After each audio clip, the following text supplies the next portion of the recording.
Hello friends, जय श्री कृष्णा। कृष्ण जन्माष्टमी की आप सभी को बहुत शुभकामनाएं। ये मैं बना रही हूँ खोया। ये मैं 1 लीटर दूध से बना रही हूँ और इससे मैं बनाऊंगी ड्राई फ्रूट्स पाग।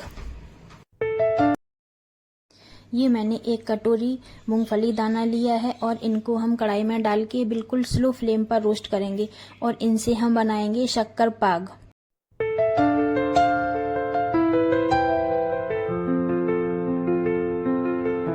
ये मैं बीच बीच में अपने खोए को चलाती भी जा रही हूँ जिससे कि ये साइड में और तली में चिपक ना जाए। अगर ये तली में चिपक गया तो ये फिर जल जाएगा और इसमें जलने की स्मेल आने लगेगी, इसलिए इसको चलाना जरूरी है। और यहाँ पर हमारी मूंगफली भी रोस्ट हो गई है तो इसको हम ऐसे हैंकी में डाल के और अच्छे से रगड़ लेंगे या फिर बेलन की हेल्प से भी हम इसको कर सकते हैं।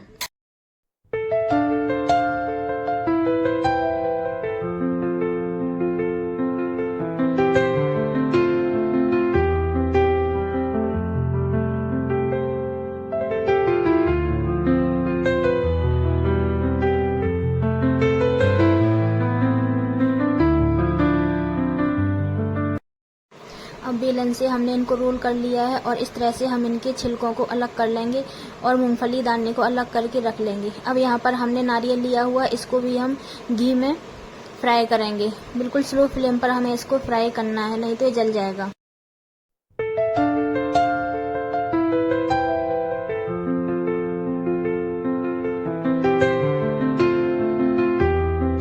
अब हम इसको हल्का ब्राउन होने तक रोस्ट करेंगे और फिर हम इसको प्लेट में निकाल लेंगे।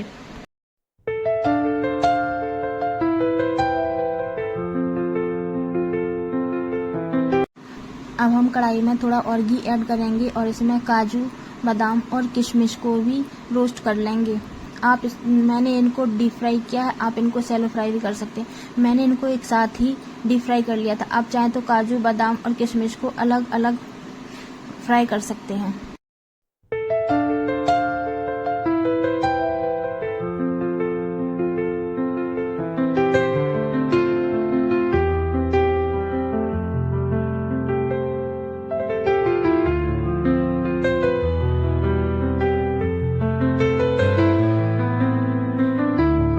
अब यहाँ पर हमारा खोया भी बन रहा है। दूध को चलाते चलाते देखिए कितना गाढ़ा हो गया है और खोया बनने की प्रोसेस में आ गया है। इसको हमें चलाते ही रहना है बीच बीच में, नहीं तो ये लग जाएगा। और हम इसको तब तक पकाएंगे तब तक कि ये हल्का ब्राउन ना हो जाए। इससे हमारे पाग का टेस्ट भी बहुत अच्छा आएगा। देखिए अब ये यहाँ पर हल्का ब्राउन हो गया है और इसके बनने का मतलब ये है कि देखिए साइड से अपने आप छूटने भी लगा। ये साइड से ऐसे छूटता है तो इसका मतलब हमारा खोया बन के तैयार हो गया है।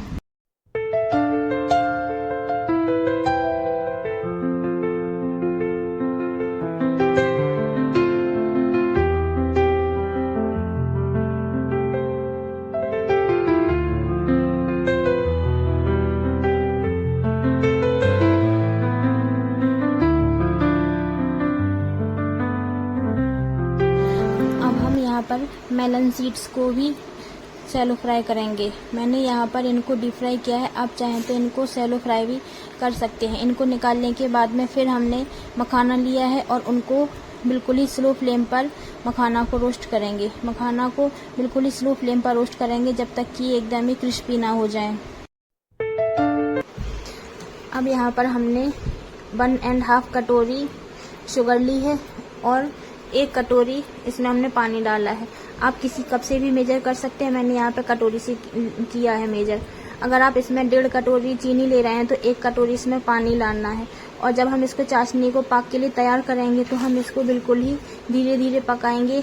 और इसके पकने की प्रोसेस ये है कि जब ये उबलने लगेगी तो इसको चलाते चलाते अपने आप ही इसमें आ जाएगी। अब यहाँ पर मैं दूध को भी बॉयल कर रही हूँ, तो इससे हमें खीर बनानी है, तो इसीलिए मैं यहाँ पर साइड में दूध को भी बॉयल करूँगी।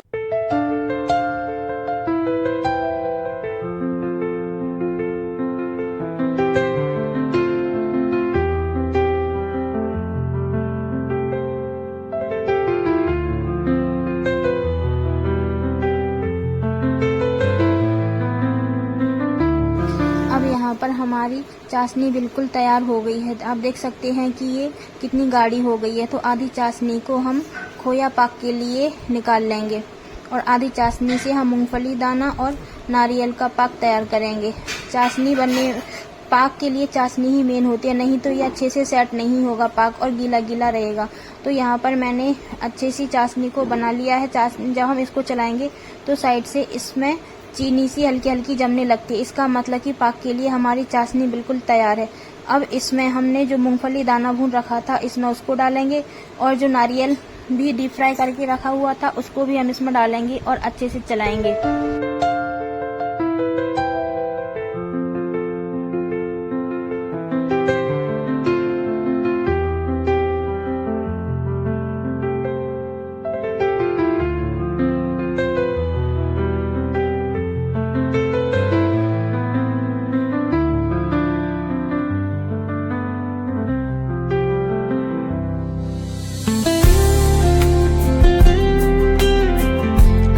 पर हम इस पाक को सेट करने के लिए एक प्लेट को घी से अच्छे से ग्रीस करेंगे।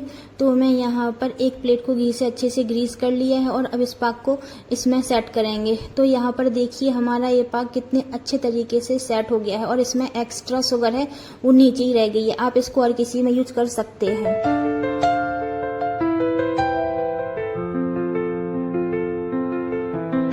अब हमने जो खोया बनाया था उसको जो चाशनी निकाली थी उन दोनों को एक कढ़ाई में मिक्स करके बिल्कुल स्लो फ्लेम पर उबाल आने तक पकाएंगे। इसको हमको बिल्कुल स्लो फ्लेम पर ही पकाना है।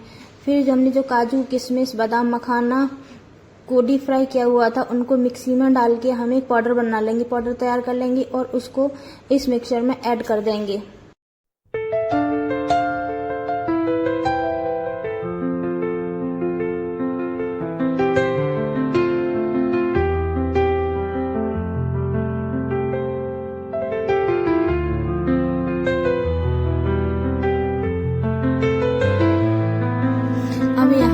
एक प्लेट को हम घी से ग्रीस कर लेंगे और इस मावा पाक को इसमें फैला देंगे सेट होने के लिए। इसको बर्फी की तरह ही, जैसे हम बर्फी सेट करते हैं उसी तरह से ही हमें इसको सेट करना है। इसको अच्छे से सेट करने के बाद में हमने इसके ऊपर मेलन सीड्स और कद्दूकस किया हुआ नारियल थोड़ा सा डाल दिया है।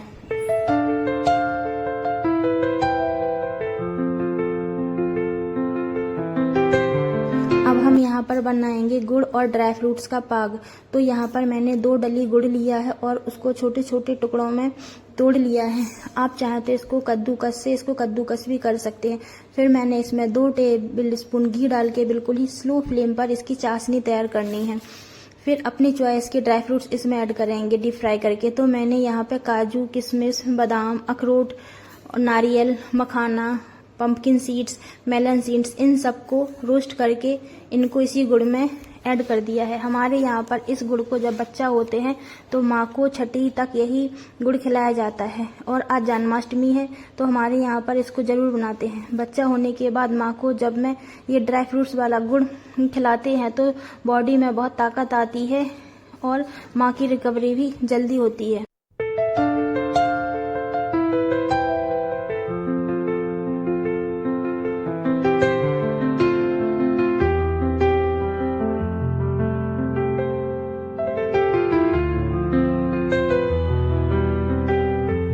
आज मैंने 3 तरह के पाक बनाए हैं। एक तो फली दाना नारियल का चीनी के साथ में, एक गुड़ और ड्राई फ्रूट्स का बनाया है और एक मावा का और ड्राई फ्रूट्स का पाक बनाया है। ये तीनों ही खाने में बहुत ही ज़्यादा स्वादिष्ट और बहुत ही हेल्दी भी हैं। आज हम कान्हा जी को इन्हीं का ही प्रसाद लगाएंगे।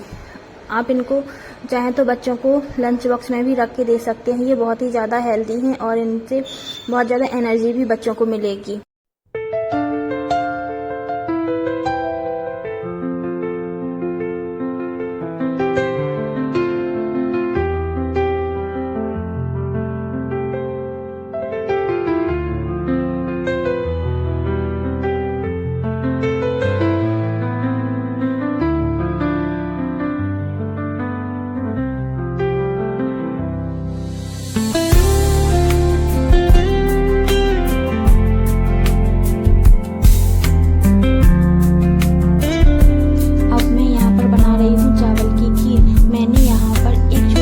कटोरी चावल लिया है और चावल को अच्छे से वॉश करके एक साफ किचन नैपकिन पर थोड़ी देर के लिए फैला देंगे जिससे इसका पानी सूख जाए।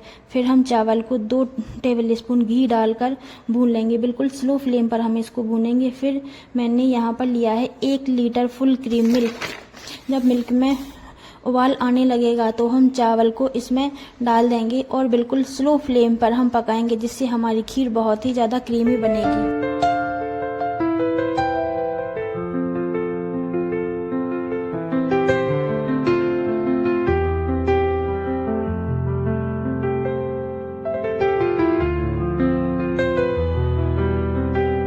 मैं यहाँ पे बना रही हूँ पूजा के लिए पंजीरी।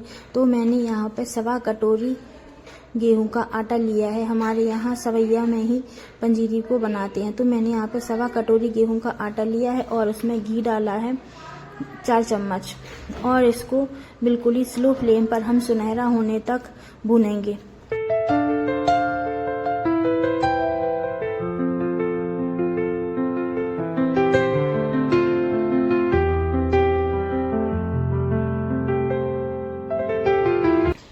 अब आप देख सकते हैं कि यहाँ पर भूनते भूनते इसका कलर कितना अच्छा हो गया है। अब इसमें हम फ्राई किए हुए सारे ड्राई फ्रूट्स और चीनी डाल देंगे। वहाँ पर मैंने जब तक मेरी खीर भी तैयार हो गई थी तो उसमें भी इलायची पाउडर, ड्राई फ्रूट्स और चीनी डाल के उसको भी तैयार कर लिया था।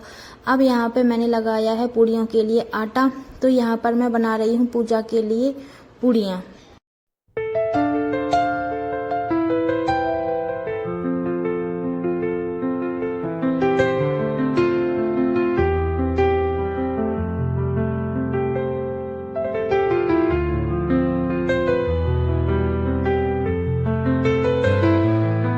अब यहाँ पर बनाई है मैंने आलू छोले की सब्जी। तो इसमें कोई भी लहसुन, प्याज कुछ भी नहीं है। ये सिंपल मैंने टमाटर और जीरा से ही तड़का लगा के इसको बनाया हुआ है। अब यहाँ पे मैं अपने डेकोरेशन के लिए तैयार कर रही हूँ बैकड्रॉप स्टैंड। ये अगर आप मार्केट से लेने के लिए जाएंगे तो 1400-1500 रुपए से कम का नहीं मिलेगा। पर यहाँ पे मैंने अपने बच्ची की रिंग से इसको, अपनी डॉटर की रिंग से इसको मैंने तैयार किया हुआ है। तो जो मेरे पास में दिवाली की लड़ियाँ रखी हुई थी उनको इसमें लपेट के इस तरह से मैंने इसको तैयार किया हुआ है। अब आप देख सकते हैं कि ये मेरा बैकड्रॉप स्टैंड कितना सुंदर लग रहा है। अब कोई समझ भी नहीं सकता है कि इसको मैंने खेलने वाले रिंग से बनाया है। अब यहाँ पर मैं पूजा के लिए तैयार हो गई।